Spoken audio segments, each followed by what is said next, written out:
What's happening, you beautiful savages? It's Tuesday, May the 27th. Happy belated Memorial Day. I'm here with Lee today. No guest, just a cappella. We're going to talk to you about the weekend and a couple other things that popped up. How was your weekend, Tarzan? Dude, it was pretty good. I have to be honest. I think, the worst movie I've ever seen. I know, you told me. Mission Impossible? Dude, it was so bad that it was... I'm not a negative person, and I went there. I haven't seen the last, 5 of them. But you know what? It's the IMAX. Let's have some fun. Tom Cruise, it was so bad that it's now funny. You ever watch, Rocky Horror Picture Show, where it's the worst movie ever, but people go and watch it? This one I might watch again just to see. His biggest stunt was running real fast for 5 minutes at a time. It was 3 times in the movie he just ran real fast with no shirt on. It was, and his face, he must be on so much HGH that it's coming out. His head is huge, and they didn't do him any favors because 95% of the movie is close up. Just everyone, not even just him. It's just everyone's face is floating around, and they didn't. I don't know if it's because it was a Scientology thing or if they didn't show anybody getting shot or beat up. No, they showed guns firing, not hitting anybody, and then he had one thing where he hit the dude with a hammer, and they panned away and just showed the woman's reaction to the people getting hit with a hammer. They didn't show no violence. It was 3 hours long. And the worst thing is you sat there like a fucking mook. Well, because after an hour, I'm tip-top Magoo. I'm out of here. Either go give mama a stabbing or go do a set of comedy or something like that. You wasted 2 hours of your life you'll never get back. And here's the beauty. You act surprised it's a bad movie. Every movie you go to the theaters is bad movie. You make the worst choices ever. I remember a couple of years ago, Bad Santa came out. God damn it. 20 years later, Bad Santa comes out. Bro, he wouldn't leave it alone. And he was trying to double date then. He was trying to be like White Lee, double date. It was with a Mexican comic that you know. It was about Johnny Rock. Who fucking double dates, okay? Like 2 fags. Let's go see it. And the kid canceled twice or something. Right there, you know. That's a sign from the universe. You're not going to go see that movie. Things have already gone down the toilet, not once, but twice. Does he go see Bad Santa? Oh, and he went all excited. First of all, the first Bad Santa was really good. The first one was really good. The first one was... so was fucking Analyze That. The first one was really good. Then I went and did the second one. Have you seen that? No. There's a reason, okay? At least you got to be honest with yourself. They get you with the first envelope. And here's the sick thing. I didn't hear good stuff about The Accountant. Right. Oh, the second one? Yeah. Oh, no. It came and went. Yeah. Nobody said a fucking word about it. So in my mind, I know that the things I saw on TV were the best parts of the movie. Right. Whatever was in the trailer, the best parts of the movie. And I saw they were too goofy in the trailer. They hated each other in the first movie, and now they're working together, giggling with the FBI agent. I'm not buying it. Right. I'll wait to go see it on HBO. My point is, it's very seldom. Godfather 2 is a sequel that was fucking... As soon as Godfather 1 wrapped up, they were like, dog, we got an envelope, And if you ever watch that on Apple, that's how it went down. They decided at the premiere of Godfather 1 that they were going to... Really? That's how they did it? Yeah. It went, Well, that's because... if with Jim Carrey decides to bring Dumb and Dumber back 80 years later, when he needed money, that sack of shit. But when it was hot, he wanted to do something else. And that gap... You're not bringing that magic back, Lee. Right. No, you're 100% You're not right. bringing that magic back. Didn't they bring that white show back? That was the greatest show of all time with the pedophile and fucking, Will Arnett and all those people, the comedic actors, and they brought it back a couple of years ago. And then the guy got fucking canceled, the old guy on that show that played the father. Do you mean the Connors? No. That's fucking Roseanne Barr. Right. So okay, no. I'm not sure who you're talking. I'm not sure which one you're talking about. The white people with Arnett. God damn it. Oh, yes. Arrested Development. Yes. There we go. They tried to bring it back with those goofy jokes, and their fan base shit themselves because they were like, what's going on? Yeah. You're not going to, and plus you got to give them $20 million a piece. Now you're in their fucking head. You got to do those remakes when they're in their head. You pay them a little bit of money. Let them know they're going to be stars. But once you got them apart that long, and they all did ventures and they became kind of semi-famous on their own, Right. it's tough to put them back together. But anyway, back to Bad Movie Lee. You know what I'm saying? Why is it my fault? You just because said I that you were fucking- in the analyze whatever. Why is it? It's not just my fault. It's not that. I made a bad choice for rent money and cocaine. Okay, I'm not going to be shy about that. But you had your choice. You had your choice to either go do comedy or go see this I did stupid do comedy fucking that movie. night. No, you went to one set. Saturdays are for 5 sets. We're losing our discipline here along the way, Lee. I would love to You're get. I would love to have you're 5 supposed shows. to be leading me. This is New York City. There's always a show. To get on. I would love to get on. Always a show to get up. Okay, it's Saturday night in New York City. You got no time to go see fucking Mission Impossible until Tom Cruise gives you $1 million. Then you go see Mission Impossible. Do you follow what I'm saying to you? You're in New York City. Ain't got no time to go see the disasters. Yeah. You got no time. Do you want to watch Mission Impossible after you do your 6 sets? Then go home and watch it at 2 a.m. Fucking pay the extra $20. You know, don't look at the rating. The rating don't mean shit. These people who go, they get like blind, retarded people to go do these fucking things. That you don't look at anything. Right. No, we got kind of an applause break after the movie, which I thought was Yeah, crazy. because a bunch of hillbillies standing up. They're visiting New York from Arkansas, wherever the fuck they're from, and they're just happy to be in a movie theater with toilets. You know, I don't fucking know. I don't fucking know. But you're not. Dude, I am doing more, but you're right. I would love to have. Yeah, no. Saturday nights, you got no time for this shit. This is what you do when you fucking they cut your leg off. Or after you get mugged and you're recovering in the emergency room. I can catch up on all these movies. Dude, someone's gonna whack me in the fucking No, they're head. not. What do you mean? No, they're not. They know. Listen, this is a you know, like when your parents beat you up. That's a controlled beating. You're not gonna die unless your father's an animal or he smokes meth. You're not gonna fucking die. Okay, you're gonna catch a couple punches to the mid gut. You're gonna go down. Then a few weeks later, he buys you a new GI Joe. And nobody knows nothing. Like that song. Remember? My name is Luca. I live on the 2nd floor. Is that song about him getting beat up by his parents? Some girl got beat up. Oh I my don't God. fucking know. You know, Holy shit, dude. But so what? You're saying I'm gonna get hit, but not that bad? it's a controlled beating. I don't want a controlled beating. They're just gonna smack you, kick you in the stomach, take your wallet, take your ID, and leave your money to fuck with your head. And then when you call the cops, but they took my ID, I left my money. That's a Joe Diaz mentality. You know what I'm saying? That means that ID is on the way to fucking Israel.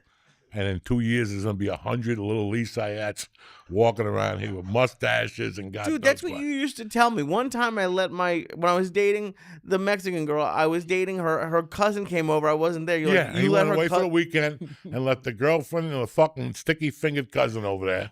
You know, you got to assume one of the two's got to have sticky fingers. How do I know? Because I was always that sticky-fingered cousin. Yeah, but then Somebody's got to have sticky fingers. Oh. And that means while she's in the shower, somebody's rummaging into your stuff.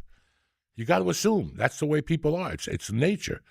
A lot of people ain't going to stay in your house and not look through a drawer Right, you might look and through a sniff drawer, your but you- vibrator or whatever, you know. I go to your house and I find your mother's vibrator. I'll sniff it. I'll give it just a little toke. You know what I'm saying? Like a little coke bump, like fucking. What were vibrators like back then? Like, were they like? Did you have to like plug them into the wall? Like, I don't fucking know. Do I look like a vibrator? Oh, I thought you ran into vibrators. No, before. I don't. This is a joke, Lee. Oh, okay. It's a joke. You think I'm over here smoking vibrators on the weekend? Going I on think a you might vibrator have before. website? Oh my! But Now vibrators got to be high tech. Like they got everything: a sprinkler, an alarm. They'll feed you intravenously. Oh yeah. They stick acupuncture points in there while they're there. I mean, You can do a lot of stuff. There's one you can like connect to Bluetooth and it'll sync up with the music you're listening to. I'm not even fucking around. They also the have. fact that you know this Oh, I know a lot about this. is disturbing. I know, because you're a filthy fucking Jew. You love this shit. This is Jew people stuff. Dude, they have. God forbid I give you a chubby black chick. That's when you're real Where do you Jewish. think I found this out? I know that because once you guys get together with sisters and you lose your fucking mind, it's like a Diddy party. Get a Jew. I'm surprised there weren't more Jews at those Diddy parties. Oh, there were. That's why they don't want the list to come out. That's why they don't want the list to come out. Jews don't have that. Like maybe one or two little Manhattan West Side Jews, but not high-level echelon type motherfuckers from the Jewish National Guard. Anyway, I had a fucking dog. All I could say about my weekend was acceptance is a motherfucker. And since we have somebody with political aspirations in this room, I'm going to tell you something that I didn't realize till this weekend. I always knew this, but I didn't realize it till this weekend. People over a certain age should not be in politics, especially when they're involved in laws or something like that. It's just, I'm too old-fashioned.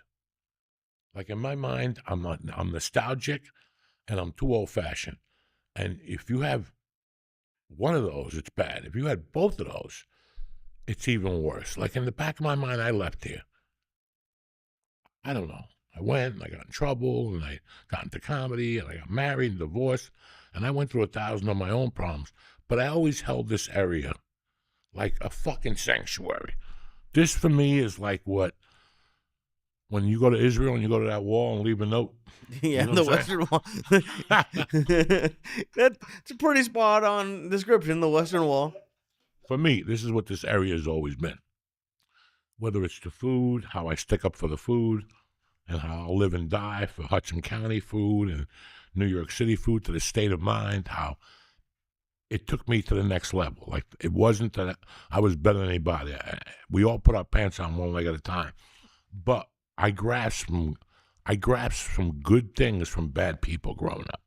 Interesting. And I grabbed things that were going to get me to the next level, which made them successful criminals or drug dealers or pimps or whatever the fuck they were for a living. It made them successful.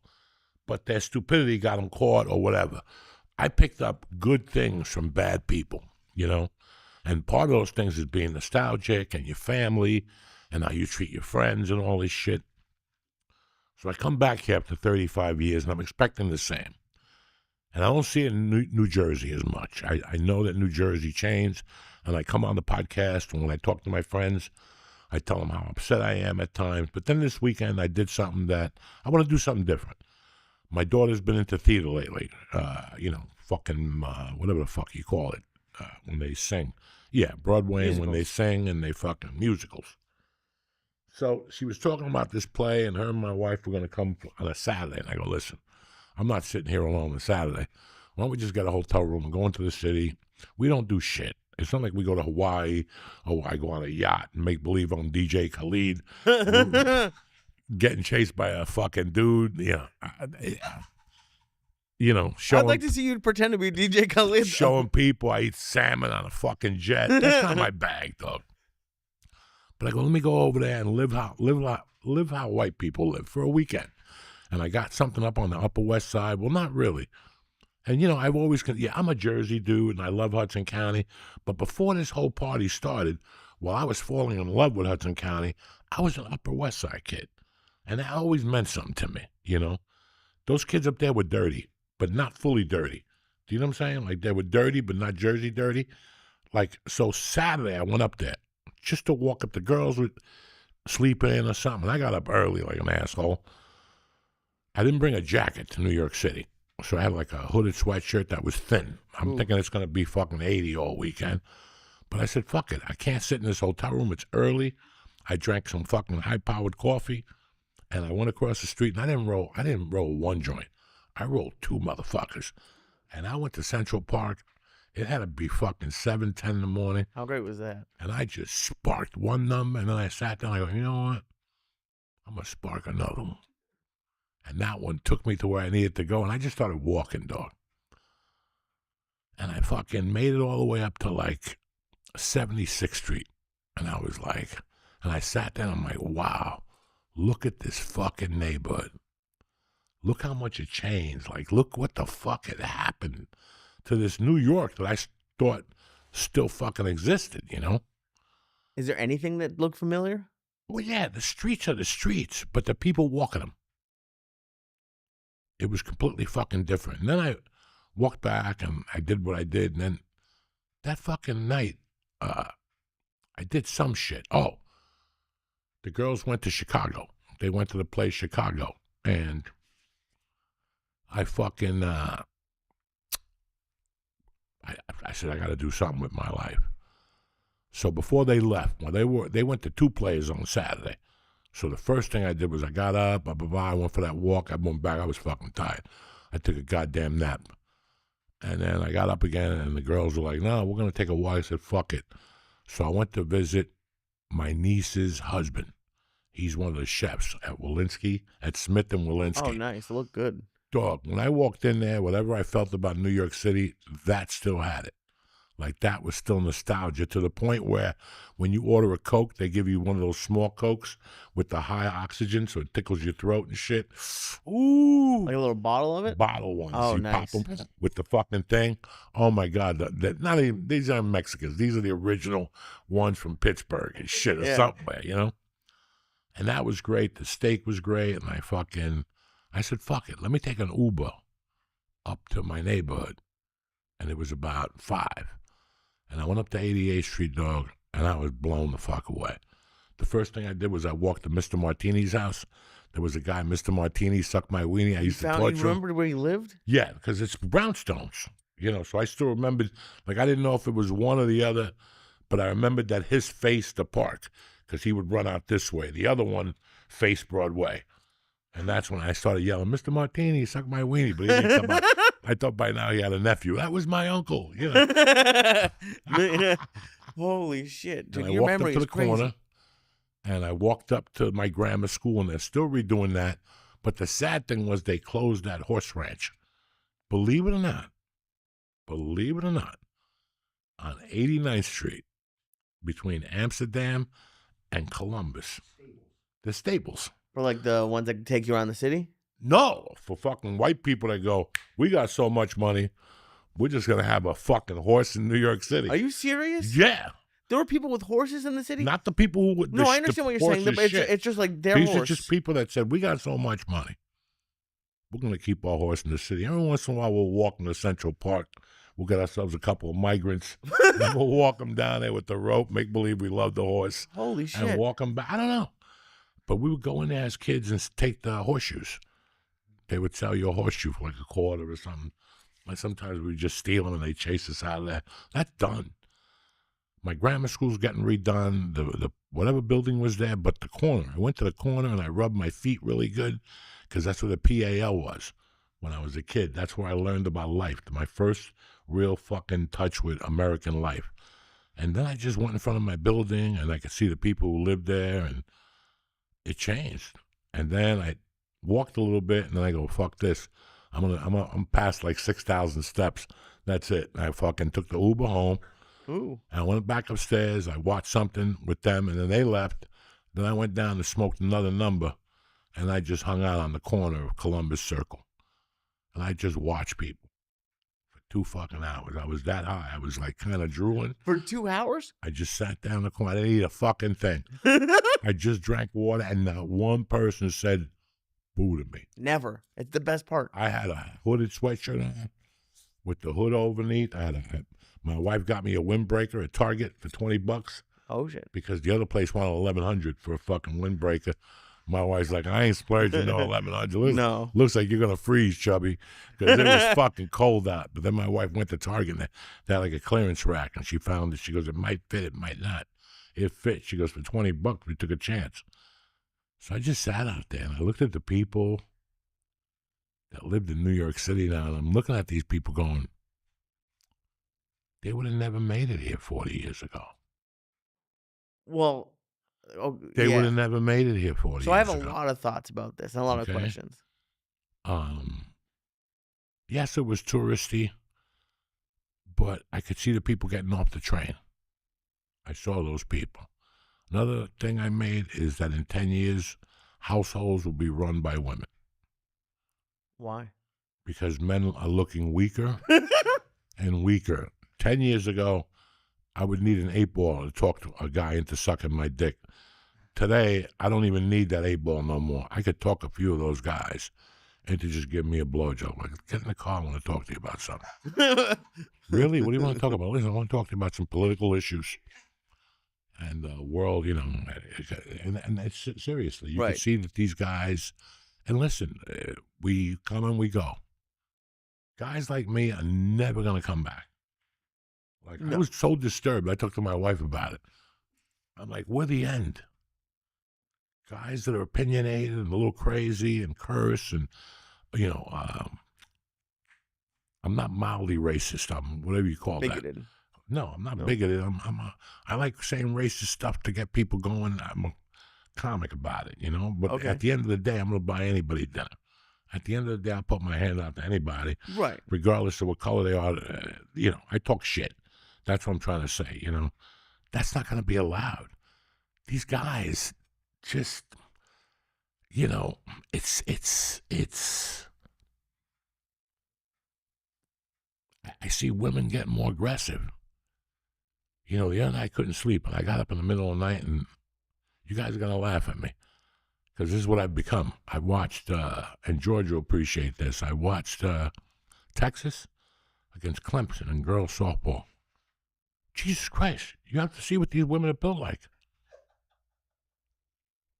You they got to see huge? what these women are built like.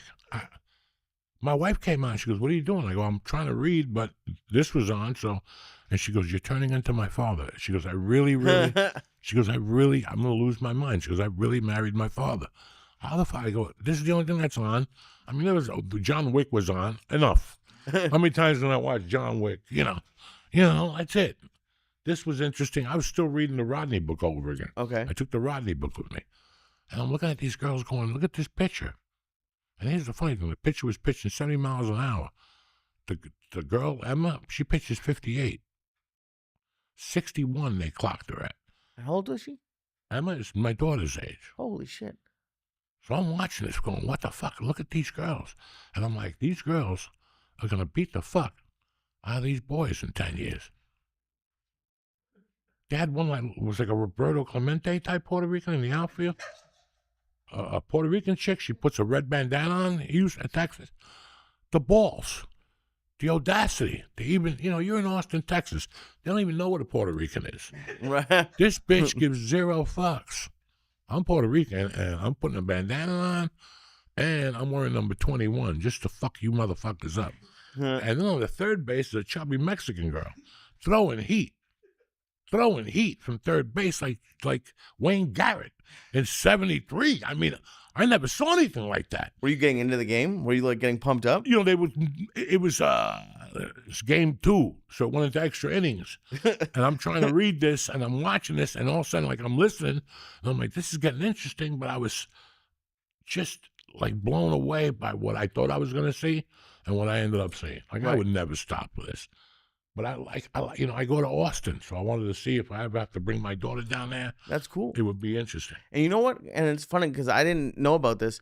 I watched one of those 30s for 30s this weekend about Reggie Miller versus the New York Knicks. It's like Tremendous. 15 years old, like the documentary, but it's Him about the yelling at- 95 Him yelling at Spike Lee. Yeah, Oh, dude, the whole 30 for 30s are fucking awesome. the but, best, But the best, the the thing, best, the reason it made me the think best. because I didn't know how badass Reggie Miller's sister was. Though they had a whole section in the documentary about how she was better than him, and he was not. He also worked very hard, but how she would fucking destroy him as a kid. Like she was the best player in the town. What was her first name again? Cheryl Miller. Cheryl Miller. Yeah, Cheryl Miller. His best game as a kid in high school, he got in the car. He's like, I scored 40 points, and she's like, oh, good for you. And he expected her to have like a bigger reaction. He's like, what about you? She's like, I scored 105. She was apparently a fucking beast, Cheryl Miller. But it and it made me think because they had that whole documentary, and like the biggest thing that I saw in it was like Patrick Ewing, dude. He was a fucking tank, and I was watching the playoffs this weekend. They're all skinny. Like the Knicks had a thing that you weren't allowed. If you went down the lane, you were gonna get fouled. And I saw people get fouled by Patrick Ewing. It was like a football hit. It was like Thomas Hearns. And now, I'm the Knicks. I actually like the Knicks, but why is Karl-Anthony Towns taking threes? It was the biggest. I think players are getting weaker now in basketball than like every other sport. They're getting bigger and stronger and more. Basketball, it's like they're getting weaker. I disagree with you. You think? Okay. I went to a few live games. I have 2 arguments for you. I went to 2 live games, and both live games, I'm a basketball player. Right. You know, I grew up watching who I thought were the best. And at the same time, as a kid, I used to write letters to all the ACC colleges. And I would ask for their training routines. Okay. And they would write me back, you sit on the wall, you do 50 foul line sprints, you do a George Mikan drill. And then for weights, they did like curls, bench presses, shoulder presses. It was like a standard bodybuilding routine. They didn't really know where to go with it. And I did it, and it put some weight on me, whatever. But when I went to see the Celtics against the Sixers in Philadelphia, I focused on two players. One being Maxey, who's thin, and the other one being Jason Tatum, as much as people may not like him or whatever. I was blown the fuck away. By what? Now, you got to remember, when I was a kid, I was in love with Hudson County basketball, primarily Bayonne, St. Anthony's, Hudson Catholic, and there was somebody else in Jersey City who played, Hoboken. Hoboken had Charles Dubois and the other two guys, and Jackie Galloon. But fucking, I still remember Hoboken led the county in slam dunks. Okay? And I still remember him coming up to lefties, and I'm going, just slam on me. Just to get the feeling. You wanted to get slammed? Yeah, he was 6'3" maybe, and his partner was 6'5". Oh. It was Juice and Bob Dubois, so both of them, whatever. They're both the same person. Juice is Bob Dubois. And then there was another one, Charlie or something like that. One was 6'5", one was 6'3". They led the county in slam dunks. The strength he had under the basket was superb. And then I go back to a guy by the name of Bernard King, who had a spin move that was perfect. But if he got you with that spin move, the strength and how he did it, how his body moved I don't know where he got that strength from. If he got you, you were going down. There was just some strong Maurice Lucas, Charles Barkley, Moses Malone. They were just naturally strong people. What's the other kid that plays for, he's still active, he's old. He was in the playoffs this year. East Coast or West Coast? He played for the Lakers for a while, and then they traded him to the Clippers. I went to see whatever team he was playing for when I first moved here. Is it the dude with the spot in his head? No. No. George, the power that man goes to the basket. And I was like, I wasn't on the floor, but I was like in the first up, and I just zeroed on him. How he got the ball, he was a point guard, and he came down, and all of a sudden, it was like, it wasn't a thin shake, it was a power shake. But back to Jason Tatum and Maxey. Right. The speed that Maxey had was, like, I was like, but I got to remember, we're going to make him faster, we're going to make him stronger. When they rebuilt the $6 million man, that was the beginning of it. We're going to make them faster, stronger. And that's what's happened in the last 40 years. Training techniques have gotten stronger. Right. People know how to train the body, how to recover faster. Right now, when we were kids, an Achilles tendon injury, you were done for 2 fucking years. The fact that Aaron Rodgers came back after fucking 8 months is amazing. Oh, yeah. And that's PRP every day. That's cryotherapy. That's a Chinese chick rubbing your leg. That's fucking constant. And I may have misspoke, but I'm not, like, they're obviously in amazing shape. I'm not anyone to talk about anyone being in shape. But I'm talking about, like, just the size of it was a much, like, I like when there's one or two.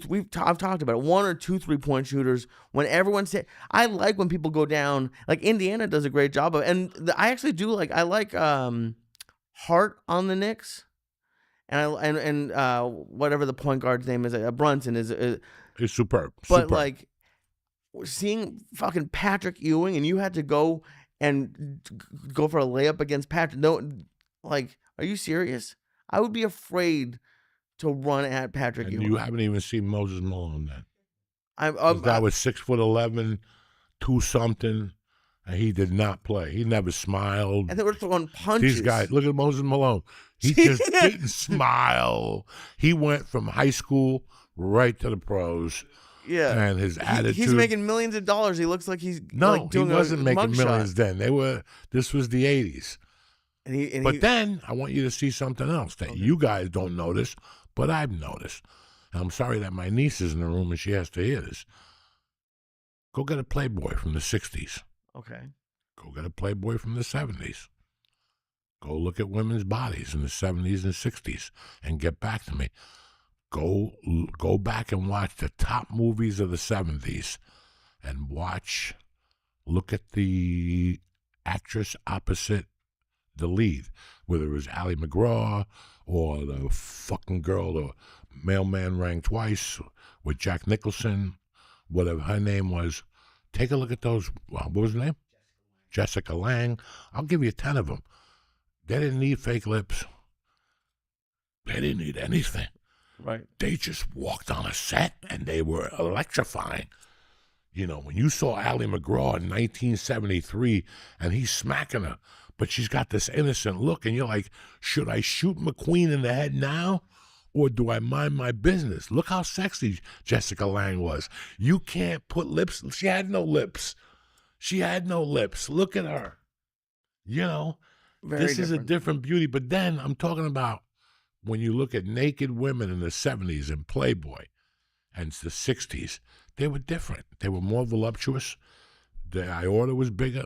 The circle was bigger. Areola. Everybody's areola was bigger. So women's body have changed. We've changed. We've gotten stronger. Look at women. Look at fucking Mobland. Take a look at Helen Mirren. She's 79 years old. When you're 79, you're supposed to be at home praying to Jesus that you're not dying. She's telling the kid last night she's going to eat his fucking eyeball out. You know? That's but badass. Did you read her Time interview a couple of weeks ago? She did something in the New York Times. She fucking laid it down. This is what needs to be done when you're in your 70s. This is how I do it. I still drink booze. Look at her. She's fucking beautiful, Helen Mirren. She wears the craziest outfits on this show. And then she's got another, she's 79 and she's on 2 hit shows. Who does that? She's on that other show with Harrison Ford, shooting motherfuckers. Look at her. She's fucking stunning. Yeah, she's beautiful. Shooting motherfuckers. When you watch that show, her nails are done fucking to the T, and her toenails, when she lays back, her feet are, she's got grandma feet. She's got grandma feet. Our grandma had pretty feet. She's 79. But you like... It's not how you age anymore. Right. It's how you age gracefully. And look at her drinking wine. She's a fucking savage. She's a fucking savage. She told Pierce Bronson last night to check his balls and shit. She's a fucking savage. So, now just to see, Helen Mirren or Diane Sawyer? Because those are the... Both of them. Just me, them two, and massage stuff, and plenty of naps and milk, and maybe a shot of stem cell surgery. Oh my God! But I got to talk to you guys about something that I watched the last couple of weeks. For anybody who's into fucking creativity, you know what? I got to go to the bathroom. Let's take a break, and then we'll come back and start this segment. All right? Okay. We'll be back in 2 minutes. We're going to talk to you about a few things. Back! Anyway, thank you for, whatever. I don't know what I was going to tell you. Anyway, we're talking about creativity, and I saw something this weekend that blew me the hell away. I had always known the story. Number one, let's get to the basics of it. I always loved to read about how something was built. Don't come up to me and go, well, I'm worth $200,000 million and I got a rocket ship to the moon. That's great. For me, it's how did you even get the 20,000 to start this fucking idea? And how did it come together? And about a month ago, I realized Dean Delray was on the show, and I asked him when, about the Led Zeppelin documentary. And he goes, go on Amazon. And I went home and I watched it. And I had to watch it in 2 parts because it was overwhelming, because this documentary is not about the women and this. It focused on how they put the first and the second album together. But the most important focus of this was the focus of how 4 of them came together and what they were independently doing and what Jimmy Page was doing. Oh, that's cool. Okay, but Jimmy Page was already going Led Zeppelin with the Yardbirds.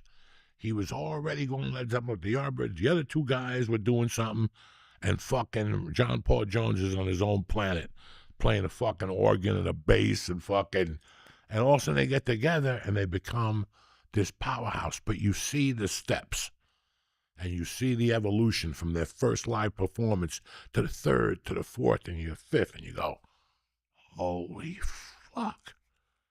You know, and yes, it's fate. You know, sometimes it's fate. You think it's interesting? All right, one part of it is fate because all the stars have to align.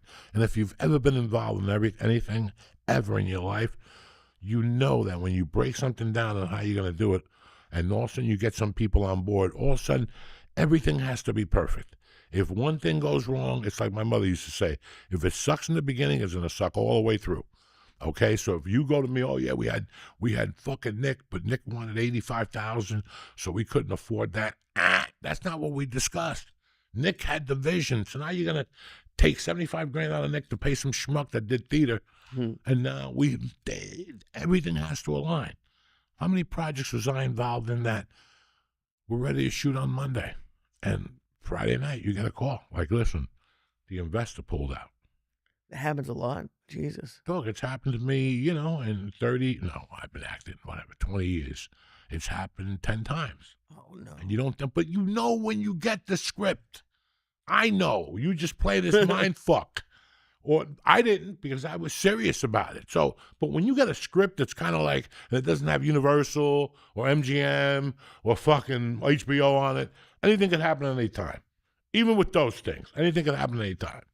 So when you watch these things, yes, you see things align, but these motherfuckers are working towards something. And they didn't even know what they were working towards. And then through the fucking, he met John Paul Jones. No, yeah, he met John Paul Jones. And then because he did Jimmy Page and did the song to Goldfinger. That's Jimmy Page playing the guitar and John Paul Jones is on the organ. And some chick is singing. And then they hooked up doing some work on a fucking film. And then, I don't know, they met fucking the singer. And then he brought John Bonham with him. He said, well, I got the drummer for you. You got to go see this fucking animal. It was John Bonham. And you watch what they became. And I thought it was fucking interesting. I'm going to rent it again. I just need 2 hours of my time. It's $20, so it's a fucking investment. Right. And they might move it off on Amazon. And when it came out, it was on fucking... they put it on those projection screens. It came out on HD, on fucking, and all with the sound. Oh, cool. In the movie theaters? Yeah, it came out this shit. year. And it went right to, it was only like limited run, 2 weeks. That's cool. It sounds like the biography of like the band. That's really awesome. But it was really interesting how you're going for something without even knowing you're going for it. And then the other night I'm in the hotel. My wife's reading. The girls were doing, it's like 10:30 at night. And I knew it was last Monday night. I was going through the thing. Nothing was on TV. Me and my wife were like, what the fuck am I going to watch? And Pee-Wee's Big Adventure was on. Now, that was a big year for me in 1985. I was leaving Jersey. But that winter, that whole pre-winter, I settled in a movie theater. That was my escape, to just go to movie theaters and watch as many movies as I could. George will tell you, I would go to double features. Oh, the best. I love movies. That's my fucking world, You smoke a joint, you go to a movie theater, eat some popcorn, nobody bothers you. Nobody bothers you, especially up in New York City, like those 181st Street movies. I would go to the movies by where you went once in a while, but that's not entertainment. Those are tame people. Right. You go. What you do is you go, in those days, like one day I would be bored and I go to the white movie theater on 44th Street, but the next day I'd come out of the bridge and I would go to 181st to the black movie theater and watch the exact same movie to see what the reactions were from 2 different audiences. Like if you went to a black movie theater to watch your movie, Friday night, you'd be on the floor laughing because black people don't tolerate that shit. It's like black people don't like magicians. You ever see a magician, you will not see a black person because they got to say shit. They got to say shit. Just, and I quote that, black people don't like magicians. And neither do you. No. But I have personal reasons, okay? I got personal reasons because there's a magician who hates me. But black people generally, if you see a magician, you'll never see a black person with his family going, whoopee. Wow, how did he do that? They'll be like, what the fuck? I see that motherfucking pigeon. My grandfather invented that magic trick and shit. So, anyway. So, what are we talking about? I don't know. Who gives a fuck? Oh, Pee-Wee. Pee-Wee. So I put it on Monday night, and dog, I'm like, fuck. In my back of my head, when I clicked, I go, fuck. I missed the best part of the movie. And do you know that part was coming on? It's like whenever I see God loves me. You know why God loves me? Because every time I see Goodfellas is on, whenever I click onto it, it's always the Billy Bat scene. When they're in the bar, buy him a drink. No, you're drinking with an Irishman. I'm like, fuck, Jesus loves me. I got a time now. If it's on a regular fucking channel, it's 52 minutes in. If it's on pay TV, it's an hour 10 in with the commercials. So if it starts at 8 and I see Goodfellas, if it's 9 o'clock, boom, Billy Bats is and sure enough, it's, always dream the one I love would come along, with all that shit. So anyway, back to Pee-Wee Herman here, because this is interesting shit. Have you ever watched Pee-Wee's Big Adventure, Nick? No. I don't think so. Have you ever watched Pee-Wee's I've seen Big bits Adventure? and pieces of it, but... George, you know what I'm talking. Okay. There's a scene in Pee-Wee's Big Adventure where he goes into a biker bar to make a phone call. Okay? Look at this motherfucker, right? He goes into a biker bar to make a phone call. And I don't know. They start goofing on him. He answers the guy back weird. No. Danny Trejo was in prison fucking washing dishes at that point in his life. Leave Danny Trejo alone. And he's on the phone and he yells at these poor bastards. And they're like, who the fuck is this guy yelling at us? And they go over and they're going to rough him up and all this shit. And they fucking, they just threaten him that they're going to fuck him up. Let's kill him. No. Let's light him on fire. No. Let's beat him up. And all of a sudden, under his voice, he goes, why don't we let him go? And this is like, I'm watching this the first time in a movie theater. I'm like, why am I going to see Pee-Wee's Big Adventure?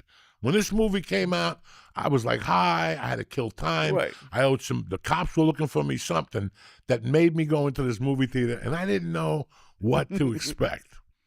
And I went into this movie theater, and it was okay for like the first 20 minutes. I must have been really high. Then this scene comes on when he walks into that bar, and he knocks over their motorcycles after they fucking throw him out, and they're going to threaten him. And they're going to kill him and all this shit. And he goes, one last request.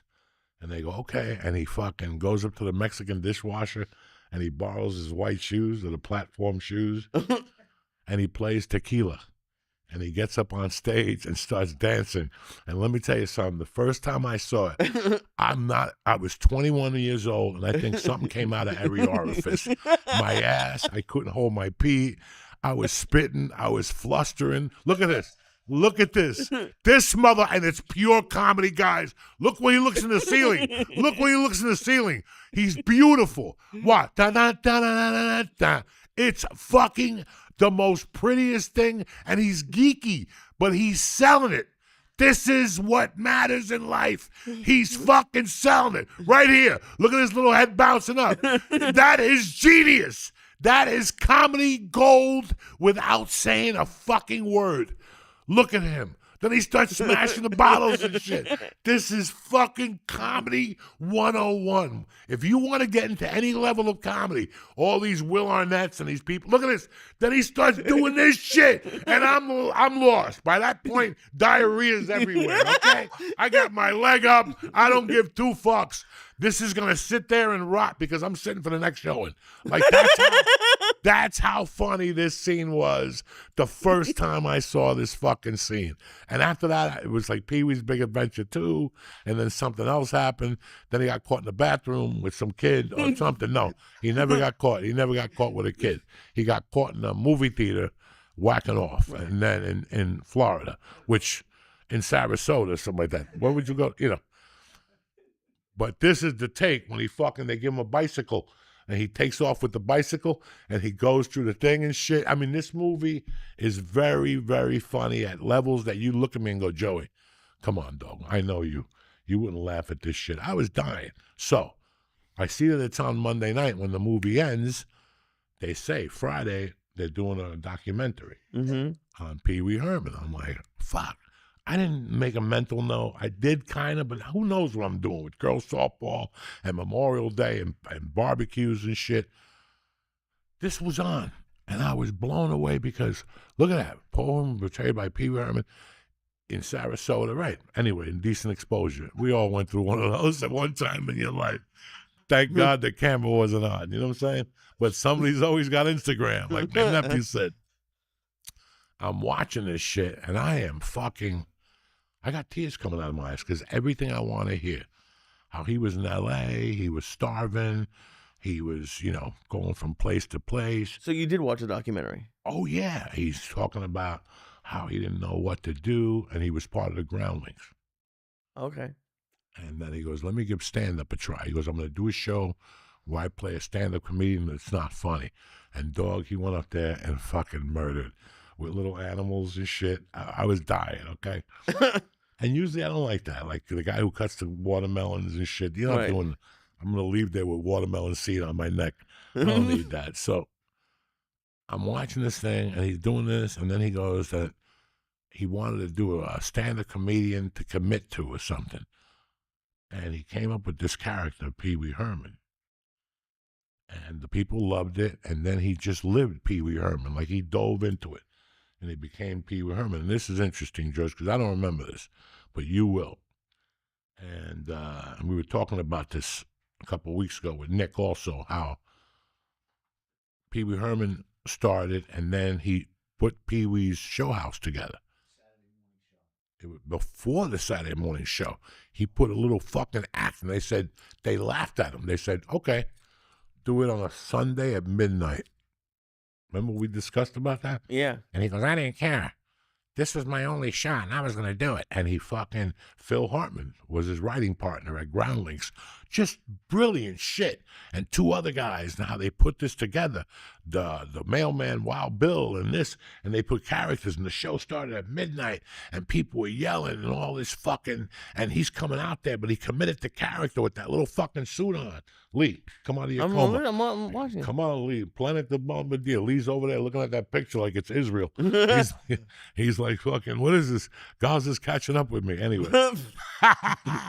He fucking they just break down the levels of what, and it's never, guys, like you see things on TV and you're like, man, I'm not even going to act because I'll never get famous like he will. It's not about being famous.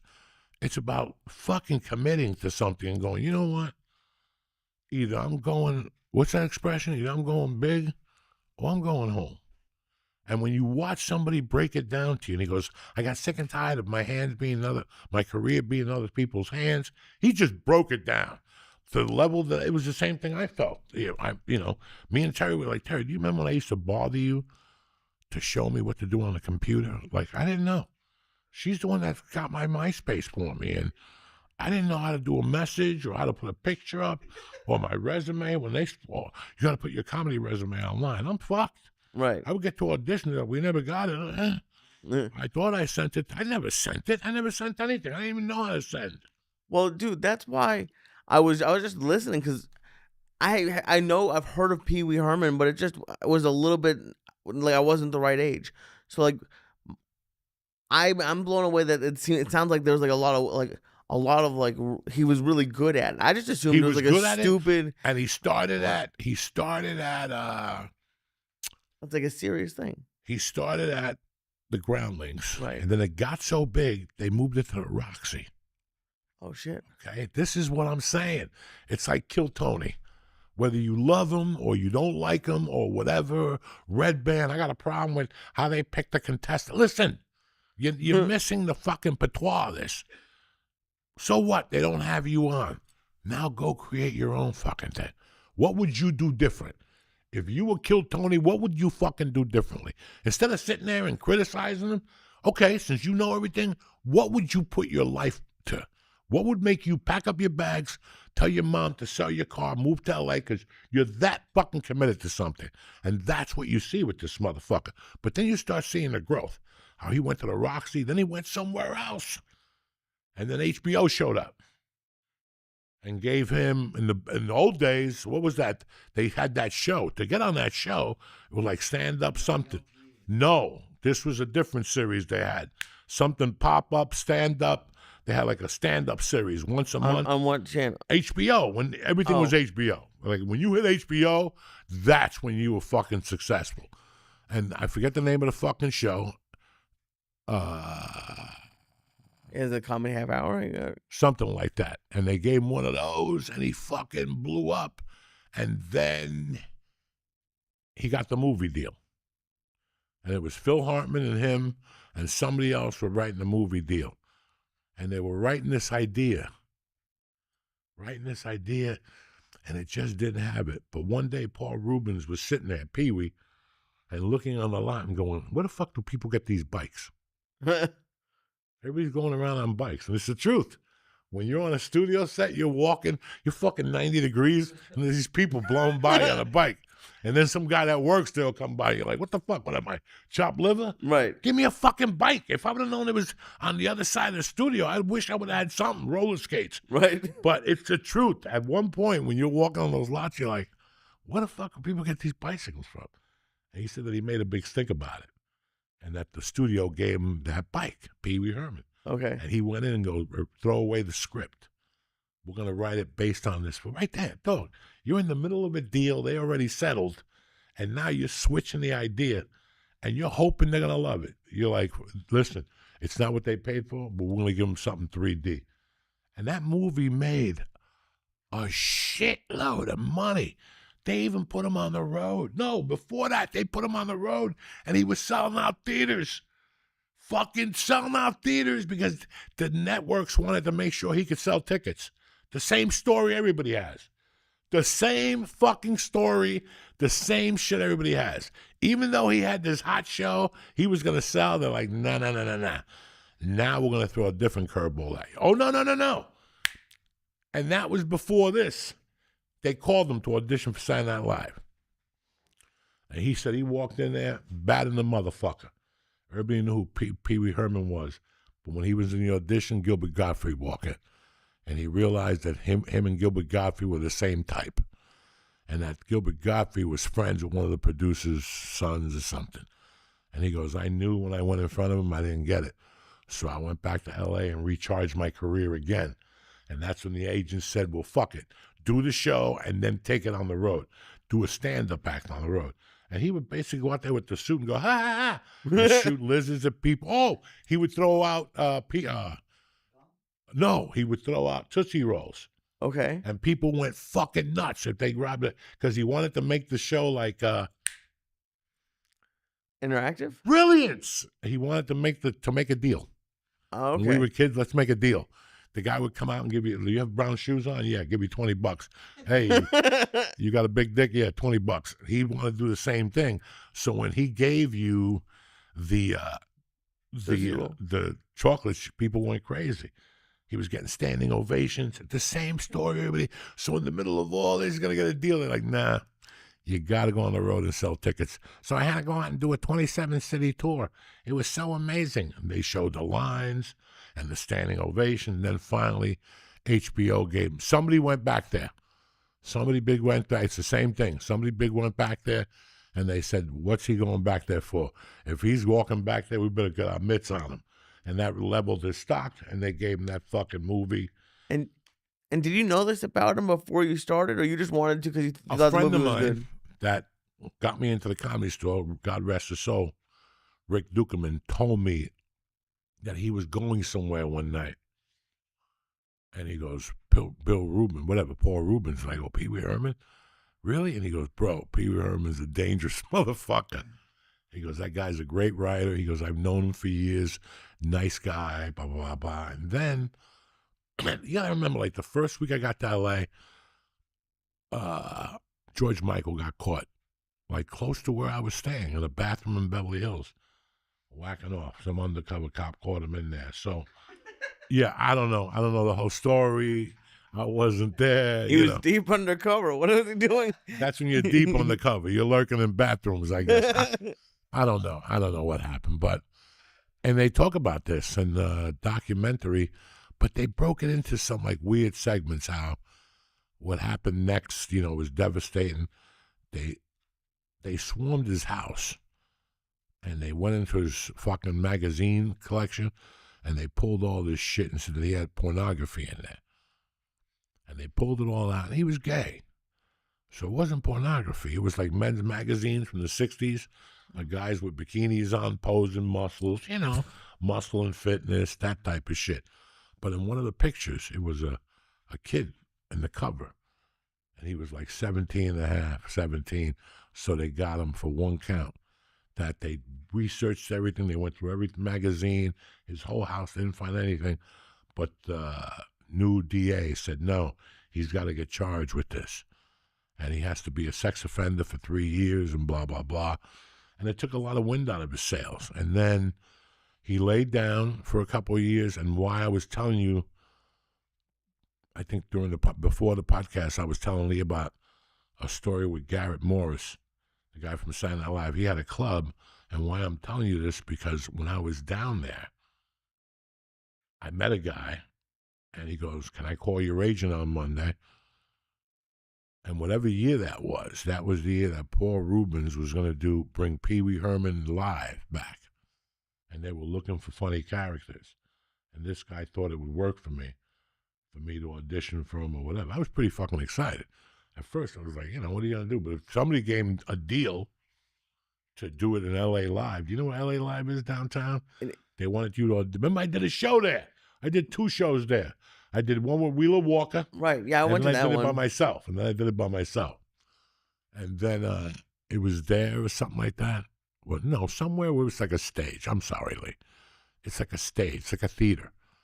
And I told my agent they're going to call you, and they never called. So who the fuck knows what happened? And that's my Pee-Wee Herman story. But I like that, Lee. And it makes me think about, writing jokes with George in the back of a bedroom where there's no air conditioner. And George just threw the fan out the window. And it makes you think about what you go through and how everybody thinks that you just... I was talking to my nephew before, and he was telling me, I go, all weekend I've been seeing these people, putting up pictures of down the shore. And not one of them, I grew up down the shore. Again, I left for 40 years and came back. But before that, about 10 years ago, I saw a picture of the shore before Sophia, whatever the hurricane was, Katrina, Sandy, Hurricane Sandy. Before Hurricane Sandy, somebody showed me a picture of the beach, and I was like, there were people on top of people. That's not how I remembered it, but that's what my problem is. That's why I can never be a politician. And that's why I don't believe like Nancy Pelosi and all those old people, like that old dude with the long face and the glasses. I don't like, bro, don't guy talk to me. Bro, you're 80 years old. You're still listening to doo-wop music. You're out. If I play Biggie Smalls, the second album, you have a heart attack. Like, I know that guy. What's the matter, Lee? Snap out of it. I'm watching you. You're getting sleepy. Look at Lee. I'm doing good, This dude. is why this happened again. He leaves here, and he goes back to the minor leagues. Then he comes home to Pop on Monday, and he gets smacked around. Now he's been staring at me with the Japanese. He's over there looking at it like it's fucking... I'm trying to know what it says. Yeah, I know, because you can read Japanese. Get the fuck out of here, you fuck. Yeah, you can read Japanese all of a sudden. Those edibles are pretty good. No shit. That's why we eat them, because they're good. And I think I had like It could one or happen. two. I think I had like 2 of them on the way up here. What do you think? How do you think you had an edible? I had 200 before I even got in the car, before I left my house. Jesus Christ. I was feeling good. I was out of the shower. I had done Is a that little the reason to workout. take an edible? I was out of the shower. My wife made some chicken cutlets, not really chicken cutlets, chicken breast on the grill with arugula, with hot peppers and a little mozzarella cheese. It all melts together and you burn it. She stole the idea from a restaurant around the corner that had it, Wow. but they gave you too much. You know when people give you too much bread? It was a pizza dough bread. That pizza bread that people think is cute. They also got the best Italian tuna in the business. That's how I started eating Italian tuna, because I'll get the sandwich there, but I go, I don't want bread. I just need a little with tuna. I just need a little slice of white bread, something thin, you know what I'm saying? Right. To sustain the tuna. So you made that with a chicken sandwich? Huh? Your wife made a chicken sandwich? No, I didn't eat the bread, you fuck. You I just didn't eat the had bread the at chicken all? bread. Bam! You know what I'm saying?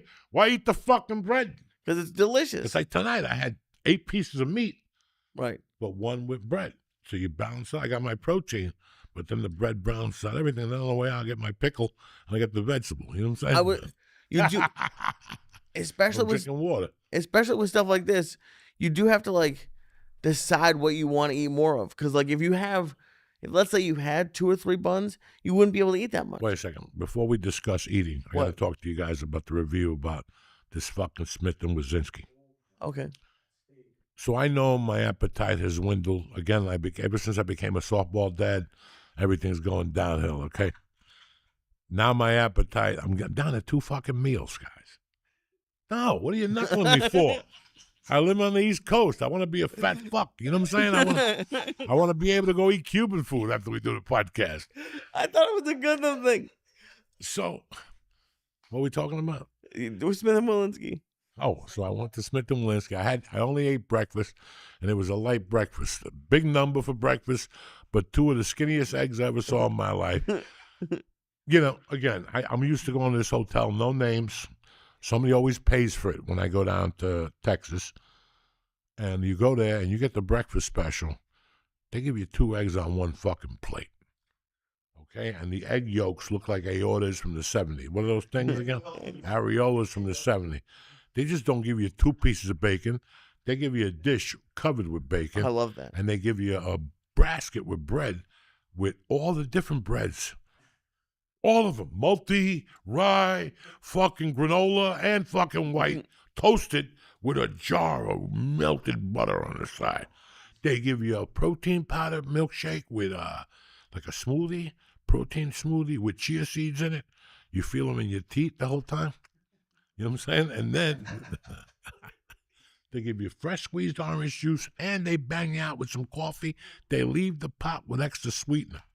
That's how you live it up in those. That's a good breakfast. Who would take? You think Uncle Joey would take in a bum breakfast there? Well, it sounds And like a little you cup went of to fruit one. to boot. And if I smoked and came up and had the room service, I'd make them send me some fucking oatmeal. Ooh. Boom. And after that, you go down, smoke, and you come back up. Pray to God there's a Law and Order on. One of those ones you've seen 20 times where the guy stabs the cop, but not really. You know what I'm saying? That's a good one. That's always a good one. So, but then what happened with this breakfast? It was skinny. It was light. It was like for an AIDS victim. Somebody didn't want a big breakfast. You know what I'm saying? Oh, that sucks. But then you went to Smith and Walensky? And then I held down. I went to Smith and Walensky, and I walked into that motherfucker. Like I said, I want to give a shout out to my nephew, Joe Lopez. I called my niece, and she goes, he's working. I said, I'm going over there. Foof. I took an Uber, talked to an Indian dude that was interesting. He gave me a tremendous ear beat, and I have no idea what he was saying. But he was funny. He was funny. I work 6 hours. Boom, boom, boom, boom, boom. I go home. Boom, boom, boom. He was making noises. I'm like, all right. At least, I don't know how to do that shut off. Some rude people, you could shut the driver up. Like, there's right when you order an Uber. On There's some a Ubers switch. you get that. Somebody asked me once. I couldn't see it. They're like, you want to talk to the guy? Talk about what? And he goes, there's a switch. You could tell the guy to shut the fuck up. No, I'm not rude. You know what I'm saying? I was like, oh. What happens? He gets a gun to his head and he can't say run. I go, that's the dumbest thing in the world. I want to talk to the guy. He ain't going to talk to you anyway. He don't know how to talk English to you. So what are we talking about? So I took an Uber down there and I smoked before I went in there. And then I smoked some reefer before I went in there. I went up to the bar. I was the only man at the bar. There were some people on the tables. I had an Irish bartender. How you doing? Very polite gentleman, fucking dressed, boom. Everything was tight on this motherfucker. You know what I'm saying? I sat right in front of like a whiskey thing where they had all the whiskey selections. I don't know what they were. I could lie to you. I just know they look expensive. You know what I'm saying? Like those whiskey. But everything looked good. It was clean. The bottles were clean. I opened up with a fucking wedge salad. They gave me a wedge, but it was different. They had bacon on it, blue cheese, but then they gave me 2 fucking tomatoes with 2 onions on top of them. Those big, come on, dog. If I would have known, that's a meal right there. I put pepper on that motherfucker and just started whacking it. I go, let me get a glass of water and a Coke. Because I was feeling frisky. He goes, no Coke Zero here. This ain't no pussy bar. This is New York City. Either you're in or you're out. I said, I'm in. He gave me the fucking bottle of Coke. Great dude, too. The general manager came over. I said hello to him. I dug into that tomato. They were both fucking those big tomatoes with the onions. Unbelievable. I ate into the wedge, and I knew. I go, this is not going to be good, Uncle Joey, because I can't finish the fucking steak. But there was a grilled steak on the menu, and then my nephew came out. He goes, what do you want? I go, I want that grilled steak like 12 ounces. He goes, I got a 14 ounce. I go, kick it. He goes, how do you want it? I go, medium well. I want a little pink, but not really. You know what I'm saying? Like, I can't say to describe it. I can't say what I want to say. Oh. But anyway. Anyway. My nephew goes, perfect. Now, I was watching the fucking game. I was watching the, I think, no. I think the Mets played the Dodgers the night before, and it went into extra innings, so it was Saturday. Maybe I was watching the Yankees against Colorado, because that's right, because the Yankees had lost the night before, even though Judge hit a home run. I didn't watch the game. I just read the fucking thing on the little tracker. You know what I'm saying? I ain't got time for that. So funny. People are like, look at Joey. He knows about sports. No, I just know how to read the fucking thing. The steak came within like 15 minutes. And it was fucking beautiful. When it came by me, it smelled. Now, he told me. He goes, we age our own steaks. You know, the whole thing. It's 30-day dry, whatever the fuck all that means. I don't, listen, just give me the steak. Let me try it. Dog, the first bite, I bit into like the fatty. It was perfect. I'm not gonna lie to you guys. You know what? And you have to take care of yourself from time to time, because you go out sometimes and you're like, I'll take the steak, and you eat it, and you know it was a good steak, but there's a difference between a good steak and a steak that you go, Jesus fucking Christ. Jesus fucking Christ. Like, they come with the dessert tray and you're like, there's no need to. I need a coffee.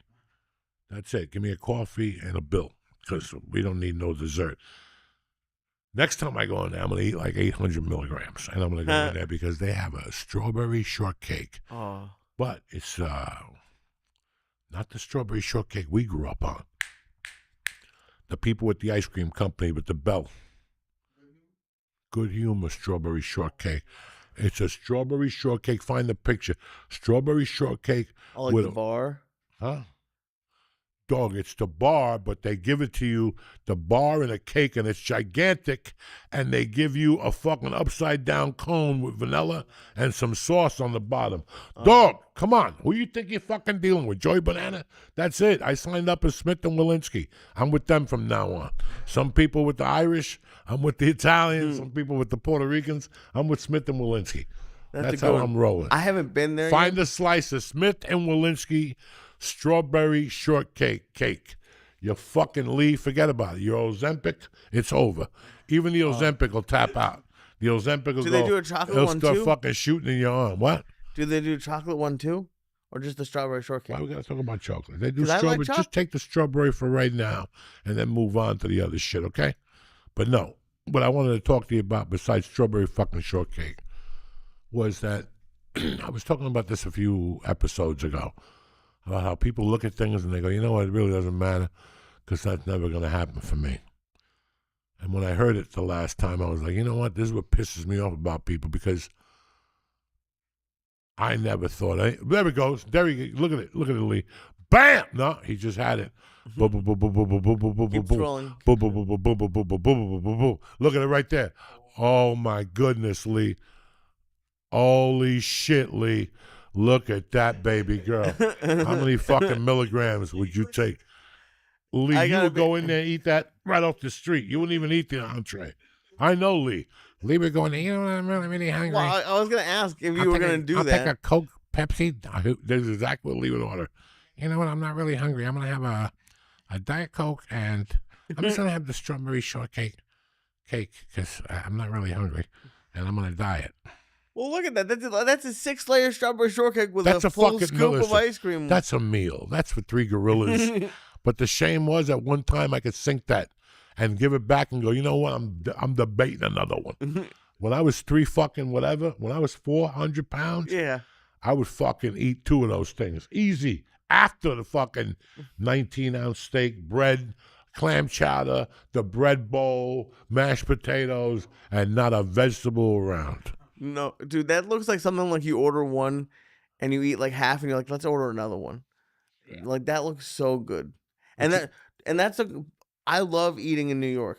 Cause like it sounds like the service was really good. Everything like, was very good. how, Everything was very even good. looking at the salad, how were the vegetables? Did they look nice? Fresh. Like, The dude, tomato was fucking and they didn't give me. Everybody else has been giving me red onion. They gave me a white onion to really flip. I know George is like, I wouldn't eat that shit anyway, but George knows what I'm talking about. That's awesome, dude. But you know, Lee, honest to God, like you hear all this shit. Listen, yes, there's a lot of stand-ups, and there's a lot of people in their house right now playing the guitar, and there's a lot of people in their homes right now in the garage playing a flute. And no, it's the truth. Some people are trying to get a scholarship. Some people are trying to learn an instrument. And some people are going, you know what? Someday I want to be the next Eddie Van Halen. You know? And you see them, they're kind of confused and they're kind of goofy and they just, you know, and one day they just disappear. And then you fucking see them and they're on TV or they're, you know, whatever. And you're like, how the fuck did that happen? And you get it because people committed to something. They put the work in. They didn't let nothing distract them. Like when you listen to Pee-Wee talk, he's talking about how, you know, the levels and how he struggled and he was sick and tired of people telling him to do this and and they showed all his movie roles. Like he was everywhere. And he's like, that wasn't getting me anywhere. That wasn't getting me anywhere. They showed Cheech and Chong because Cheech and Chong went down to Groundlings and hired him as a bartender. They showed him in a different movie. He was fucking shooting movies, man. And he was like, and I get it. You just get stuck. You get stuck. I was fucking stuck as fuck. From fucking 98 to 2004, I shot, 80, not 80. Everything I shot was like a TV show. And I was getting co-stars. I was always that guy that said, hey, what are you doing in here? Or I would get shot in the beginning of the show and shit like that. And then I got lucky with Spider-Man. Like, I got really lucky. I thought it was just an ordinary scene. I didn't know it was going to fucking, I just got lucky. And then out of that role, I got the longest shot, which allowed me to play longer in a movie. That was like a relief for me because I was like, finally, I didn't get shot in the beginning of the movie. Right.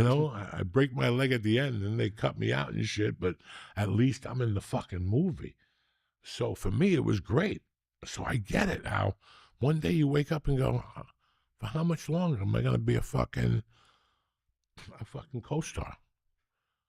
How much longer? What do I need to do to get me out? Right. And he bit into that. And I respect that type of shit. I really do. I just saw what he did and then seeing what Led Zeppelin did, how it all came together. That's what's interesting to me, not when you're on a plane and you're smoking dope and doing drugs, Those are the stories that have always fucking let me know, you know what? We got a chance of doing this shit. We got a fucking chance of doing this shit. Right.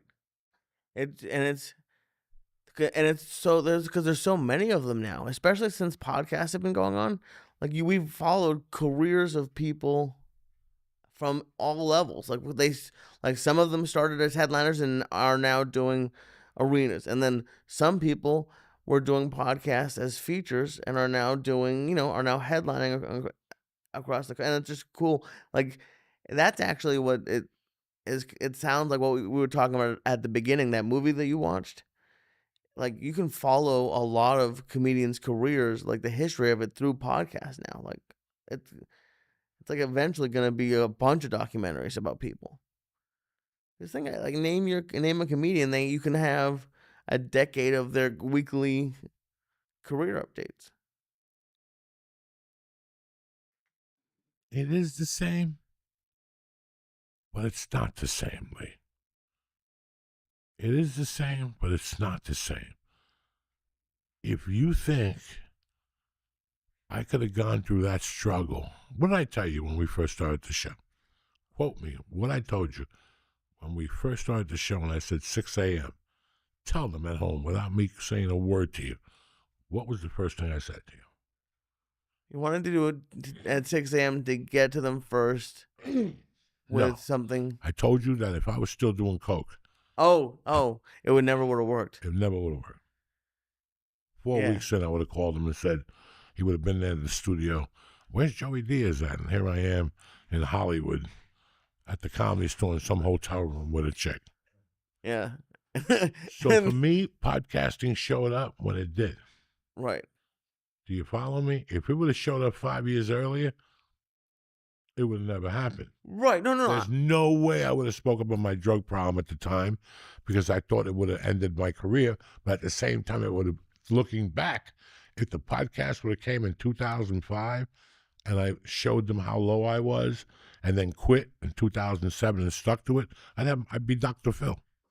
Yeah. I'd be Dr. Phil right now if you think about it. Oh my God. And there are some people who are that honest on podcasts. And I'm not saying like, yeah, obviously, like there was a lot of luck that to make a successful podcast. But if you just look at the top 20 comedy podcasts out there, most of them are like getting to be about 10 years old now. And like you have, and to say career update was like just a minor part of what you have. For a lot of comedy podcasts, you have like, it's like a diary of that person for 10 years. It's like we don't even realize what we've done. It's like really crazy. Well, I'll tell you who has a diary in this podcast, and you'll never think about it. That's my daughter. Yeah, dude. Because when we started the podcast, we started in her bedroom. And She wasn't 2 around. months, my wife's like, I'm pregnant. You guys got to get the fuck out of here. I mean, we got a 2-bedroom. Like when we moved, it was Thanksgiving of 2009. We go, you know what? Let's get the fuck out of here.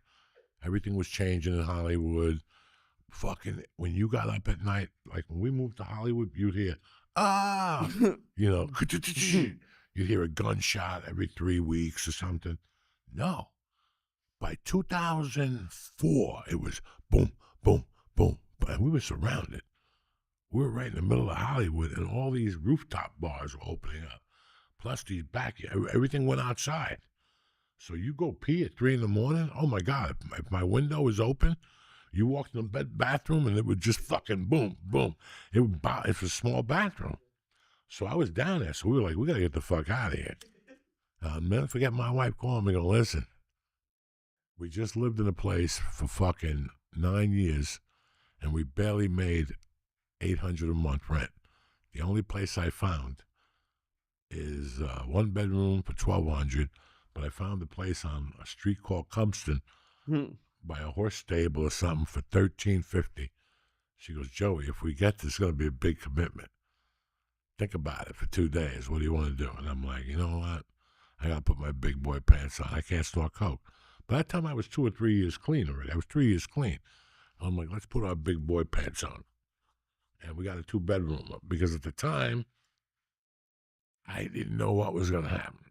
I didn't know if your older daughter was going to come out to California and play softball. I didn't know if Mike Runny's daughter was thinking of going to USC or some shit. Lisa Messina's, I had like 4 moms were calling me going, hey, I'm going to talk to you about something. My daughter just got accepted to UC Berkeley. How far is that from you? I don't fucking know. It's in Berkeley. I don't know. So I got the extra bedroom thinking somebody was going to move in. In the back of my head, I'm like, this is my turn to help somebody the way somebody helped me when I was growing up.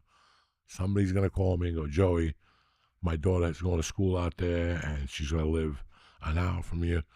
just to be sure, can she stay in your bedroom? Absolutely. But the whole podcast thing popped up. We get the fucking podcast room. We're just getting started. Also, my wife gets knocked up fucking 2 months later. Mm-hmm. And she's like, you could stay like another month, but then you got to go. Because I got to clean this room and sanitize it. You and this fucking Jew in here telling you disgusting stories.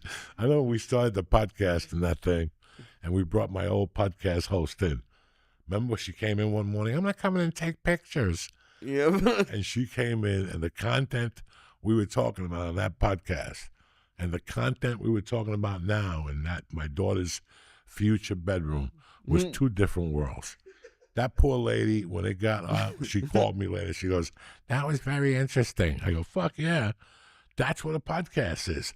A motherfucker throwing his fucking heart out, letting people know that I fucked up. What do you want from me? You want me to sit in my bedrooms with the fucking curtains drawn? I got to get out of here. I made a mistake, so what?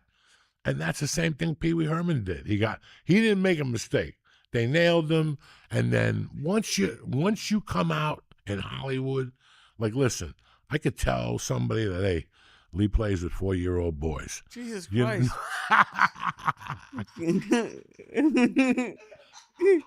How will we not say that? Right. We'll scratch that, but yeah. No, we don't. Lee plays with 8-year-old boys. Oh, thank you. So, oh, good Lord. Me saying that and somebody saying that we broke into Lee's house with a warrant looking for child pedophile material, that's two different things. That means every endorsement, everything. You go home and there's one last check, and you're lucky you got that. It's like, don't call us, cash the check, have your mother cash the check for us. We're too embarrassed. You know what I'm saying? Like, that's it. You lose everything. Everything goes out the fucking window. And that's what happened there. And then it took years to overturn whatever happened, and then he started doing this thing again. But it was interesting, and I'm not going to spoil the beans here. Watch the documentary, see what you get out of it. He was very honest. He was very real. And, man, he touched me. Like, it was like, not like fucking, but he touched me in the sense that he told the struggle and how it's supposed to be. It just didn't happen. Like, can you imagine Saturday Night Live calling you and going, Lee, this is when Saturday Night Live was Saturday Night Live. Right. Again, for the cheap sheets. Tell them, George. In like the 80s? Yeah. It was like the height of it. It was you and Lawrence Taylor. Right? It was Saturday Night Live and Lawrence Taylor.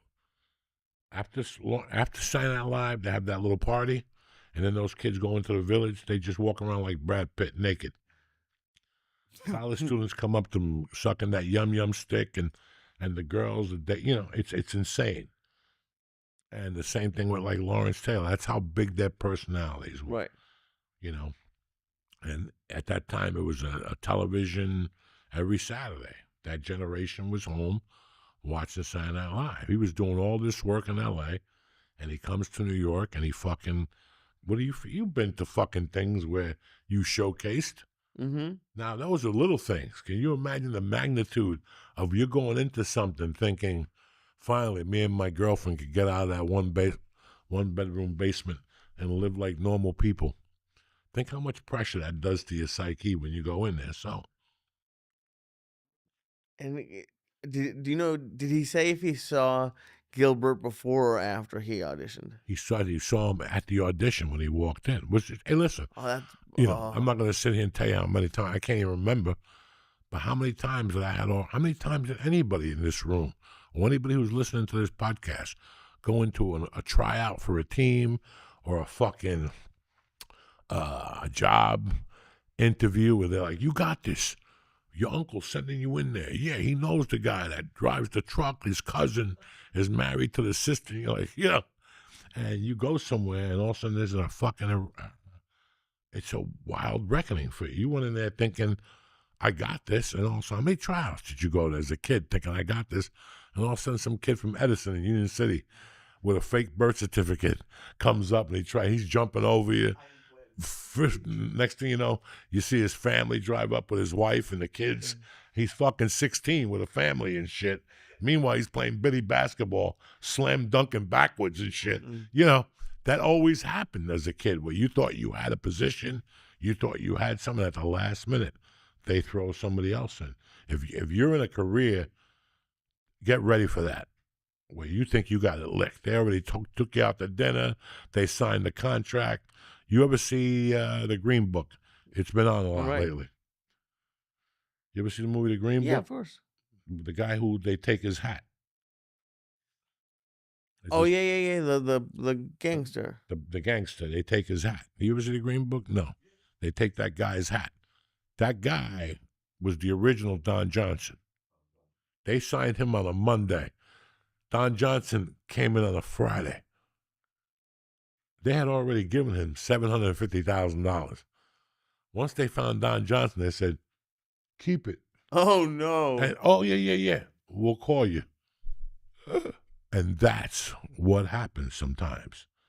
He had the job on Monday. You don't have the job until you have the job. Shane Gillis had the job on Tuesday morning. And on Wednesday, some Chinese kid sends a telegram, and now you're done. You know what I'm saying? Yeah. It's you on the phone ordering Chinese food, and the kid sends a telegram and tapes you. That happens to everybody. And it's not how it happens or what happened, is how you handle that fucking obstacle sometimes. And Pee-Wee handled it. You know, Led Zeppelin got hit with drugs and God knows what else, Staminka juice, hepatitis. They were on to a different level of sex, drugs, and rock and roll.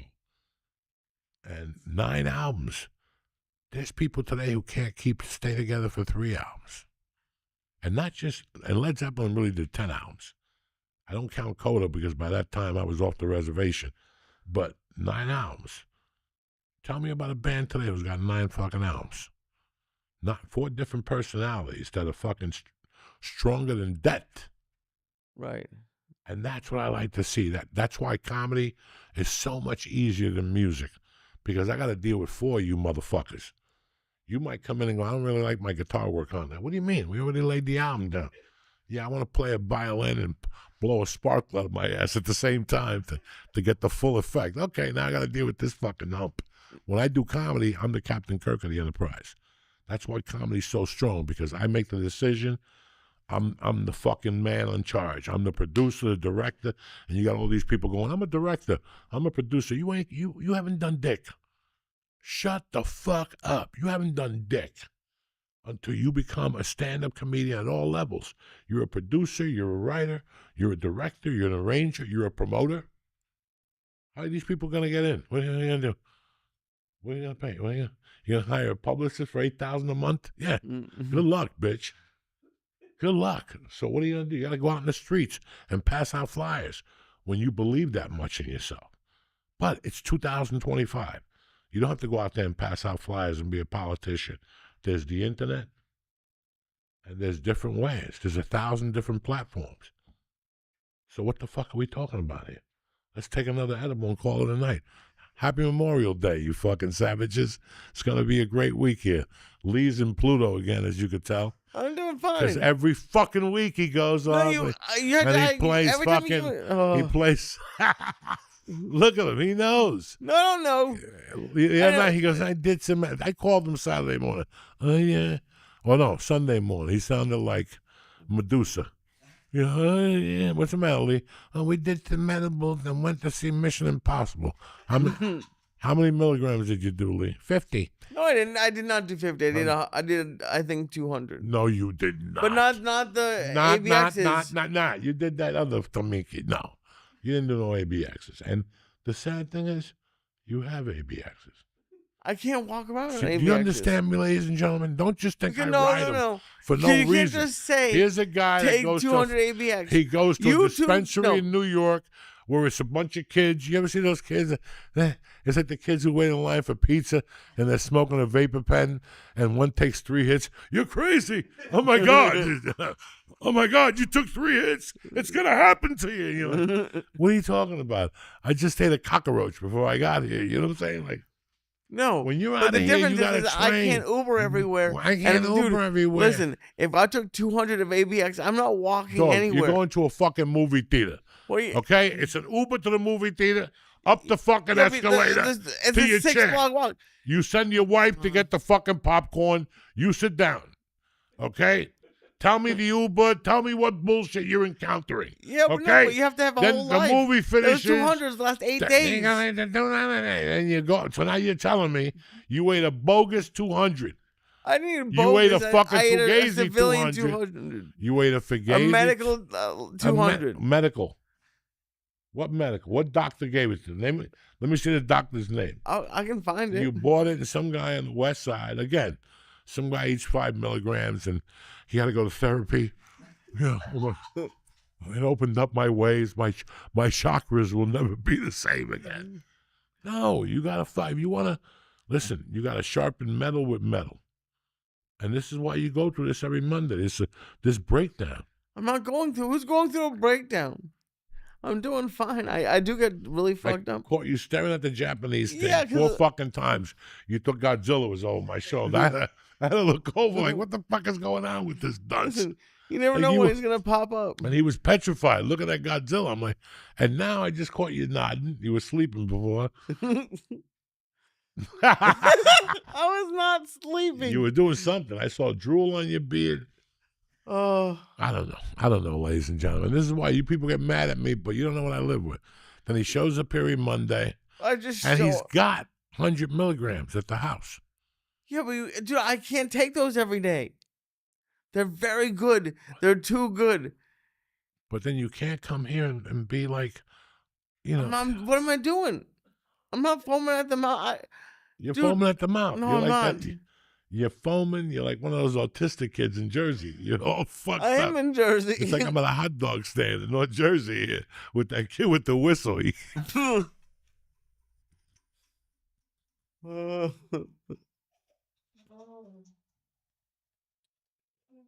I wish I had a whistle. I would blow that whistle all the goddamn You're time. fucking 40 years old with a Mickey Mouse shirt on. No, what the 40 fuck is that years shit? Lose the fucking, no more fucking insignias. No Mickey. It's What the Buc-ee's. fuck? What is that shit? It's Buc-ee's. All my Texas people will shout Bucky out. who? What? Who's Bucky? You're It's 40 a years gas old. station. What's next? What? Save that shirt. Take that shirt with your orange sneakers and fucking just put them in the Austin thing. And you can be like Bert Kreischer. Every time you go into a different town, you bring up the cowboy hat. Next time you got a vest with the Bucky. You said I gotta live with, Dude, ladies and people gentlemen. like this shirt everywhere. And I'm Fuck not being you. disrespectful to Yes, fucking. you are being disrespectful. I'm not being disrespectful Dude, you to might not be able Texas. to go south. Look at this year. fucking guy. He's a grown man. A lot of people have Bucky shit. Bucky fucking Dude, you can shirt buy on. Bucky's everything. He lives in New You can York. buy And a he wants to Bucky. know why he's gonna get mugged. Right there.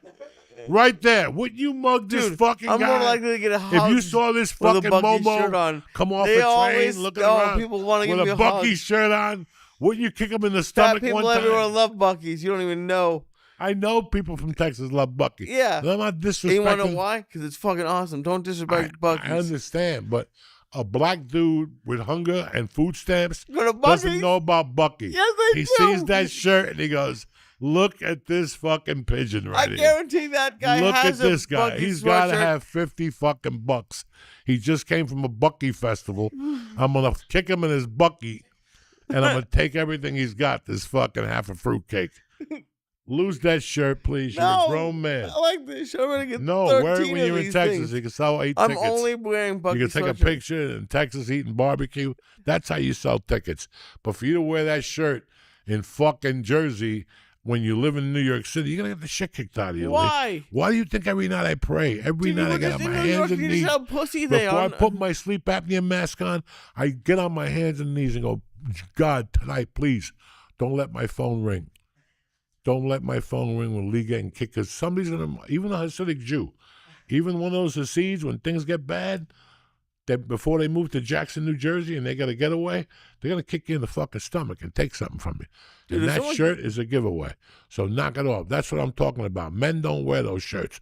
Yeah, That's it's for a little men's kids. shirt. What are you talking Wear about? it when you're in Texas. Men don't wear that shirt, especially in New York City, you know, and especially when you go to do comedy. You're going to get What do beat you up. have these Lee. rules, dude? This is a whole new brand of rules. What do you? And then I can only wear a certain Rules. dude. They have Buc-ee's in Florida. They have Buc-ee's everywhere I now. understand, Lee, but you're a grown man. You live in Harlem. So who Okay? cares? Okay, there's no Buc-ee's in Harlem. Go ahead. Hey, nephew number one. Go ahead. Google Buc-ee's in Harlem. All right? This is what I'm talking about. There ain't no Buc-ee's in fucking Harlem, Lee. So please, why are you offending me? Who's Why offending This you? is the shit that worries me at night. What? This is the shit that look what you get for Buc-ee's. Those two. What does that mean? Somebody's getting fucked in Okulo. Look at them. Look at them. He didn't spell it right. He said Buckeyes. Look at these beauties. That's Bucky Buchanan. Look at this beauty. There you go. That's your buddy, Bucky. Buccees. Seymour, look at this poor bastard on Instagram, jumping up and down. All right, Bucky. This is what I'm talking about, ladies and gentlemen. I'm just trying to raise my You fucking. just searched the gay This is bar. the closest thing I have to Nick, a son, I don't know why and he's got a Bucky fucking shirt on. Okay. This is not what. You might as well put a fucking Boston Red Sox shirt on and walk around New York City. Why would I do? I don't want to get killed. Okay, then. Dude, Then Nick, what's you're the on the wrong difference? thing. Bucky, Boston Red Sox, they both start with a B, okay? What? What? Yeah, what, How cocksucker? does the fact that the Buc-ee's gas station chain and Wait, Boston Red Sox Listen, mean enough. anything? What are you going to be this What do week? you can't get me all riled up and then say I no. didn't get you wild up, all right? I'm sorry. Yeah, have another time. No, This is the light one. This 50. no, it's not. I've already hit 8 of those. What? Huh? I'm good on edibles. Oh wait. There's Bucky, but he ain't in the fucking Bronx. That's where he's in Iowa. He's in Texas. He's in Richmond, Virginia at a gas station. He's in St. Augustine, Florida. Nowhere does it say the boogie down motherfucking Bronx, or nowhere does it say close to Kara's house around Dominican people. Okay? Because they would stab you 18 fucking times, Bucky. No disrespect to Bucky or Texas. I got to toughen this kid up. He's walking around with these black Jew killer sneakers and fucking a Bucky shirt on. It's not going to work out for him, all right? Anyway, where you going to be this weekend, Tarzan? This weekend I'm going to be in The Virginia. hospital. That's where you're going to be. Fucking Sing Sing with a Bucky's fucking cast on your arm. Look at it. It looks like Lee. Bucky. Look at Bucky right there. Where you going to be at this weekend, Mike? I'll be in Virginia with Josh Wolf. When do you go? Friday and Saturday. Uh-oh, you're doing Mushroom Friday?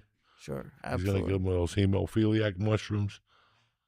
Absolutely. Yeah, eat them with honey because they're not bad. But by the time you get in the back next week, the shipment is on the way. You understand me? And this ain't coming from California. I got a migrant with a backpack bringing me a bag on ice. You love those. These are good. Did I tell you that thing in my ear? So last week I went, the doctor again says to me, tremendous story. He goes, Joey, I don't really want to do surgery. I want this thing to fall out on its own. He goes, I ordered this special stuff. It's like a cement. It's going to lock in your ear, and then we'll go at it a different direction. He puts it on. I don't look at it. He puts a Band-Aid on. I fucking take the Band-Aid off. It's this big white thing on my ear, right? And I'm like, oh. About day one, you know me, I love my showers. For 2 days, everything was beautiful. I went and I did whatever the fuck, and I shot home and I go, I can't leave the house like this. Let me wash one more time. I took a shower and I had the shampoo in my head. I look at the floor and I go, holy shit, my fungi toenail fell off by itself. Wait. Did you just see him, ladies and gentlemen? He was all zomboed up. Did you see him? Anyway. Which one fell off? The fungi one, the right one. I started looking for the blood, but there was no blood. I looked closer. Wait a second. My fungi toenail is still on. It was the fucking stitch from my ear. It looked like a fungi toenail. It just fell off, and there was just a little root in there. So anyway, nothing happened, all right? Just letting you people know what's going on with my ear. If you even give a Frenchman's fuck. I don't at this point. So where you going to be? Richmond, Virginia? Richmond and Virginia Beach. And Friday and Saturday. What about Thursday? Where you at? I'm at Fear City Comedy Club at 8 o'clock. Where's that? Lower East Side. Okay, there you go. Tell the people that. They want to see you. What about Wednesday night? Wednesday, I don't have anything right now. Where's Fear City Comedy Club? On the Lower East Side.